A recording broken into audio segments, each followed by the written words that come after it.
Fandoms Anonymous. I know I am. Hey, hey, hey. It's obvious, tune into Fandoms Anonymous. They talk about everything from Batman to Pocahontas. Leave you in astonishment like beat a Mario Odyssey. It's going down, girls and boys, pick up your phone and follow me. Malcolm's always delivering, just like dominoes. The newest breaking news, like who just got the new movie role. So get a snack and relax your toes. It's time to get the knowledge from the pros. Let's go. What's going on, everybody? Welcome to another episode of Fandoms Anonymous. We are here today, finally, I know I'm behind, to talk about the Aquaman movie itself.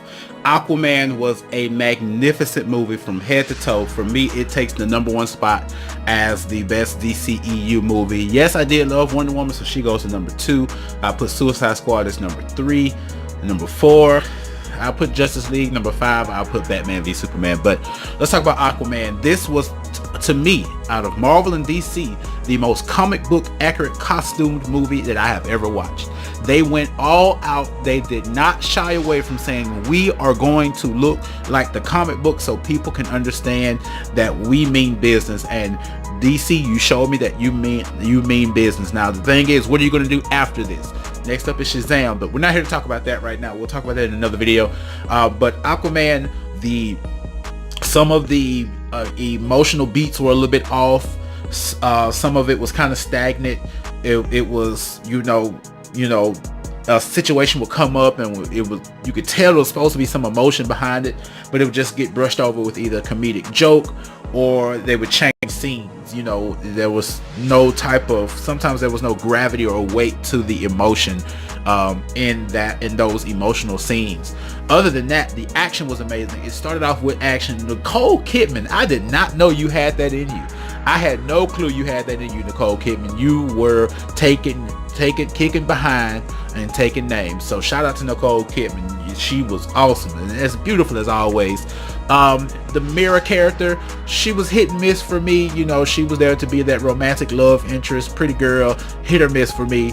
Of course, Jason Momoa can do no wrong. I actually missed the opportunity to actually shake the man's hand. I was just at Wizard World in New Orleans with the Fandoms Anonymous YouTube channel, but hey, there'll always be another opportunity. Jason Momoa always gives a great performance, but he was a little hit or miss on some of those emotional beats as well. To me, the best actor in the movie was the guy that played Orm and the guy that played Black Manta. That rage that they both had, it really came across really well. Do I put this movie at a high rate? I do because it looked good, it felt good. I was engrossed through the entire film. I really was excited about what I was seeing. I came in there with good expectations for Aquaman and I left there with good expectations for Aquaman. One of the main things that I enjoyed that they did was they did not try to heavily force the fact that this movie was connected to the other part of the DCEU. I give them props and kudos on that they did not force it. That was a big thing, and I'm proud you guys did that. They made that one statement.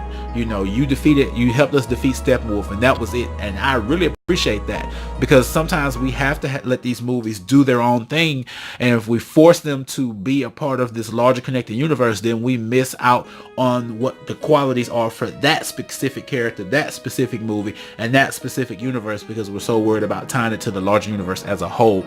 Overall, I thoroughly enjoyed Aquaman. I really had no issues with it other than some of the, you know, emotion stuff that was portrayed. It was a really good movie. It really was. It truly was. And you guys know I'm known for really going off on DC movies, but Aquaman was a very good movie. I want to know what you guys think about it. What do you think the implications could be for the future of the DCEU with this movie? I'm really not talking about that because we see what they have going on now with not knowing what direction they're going in next, so there really isn't much to go off of. But if you have some type of idea, let me know in the comments below, whether you're watching this on YouTube or Facebook. We appreciate each and everything that you guys do for the Fandoms Anonymous YouTube channel, and we'll see you guys in another video.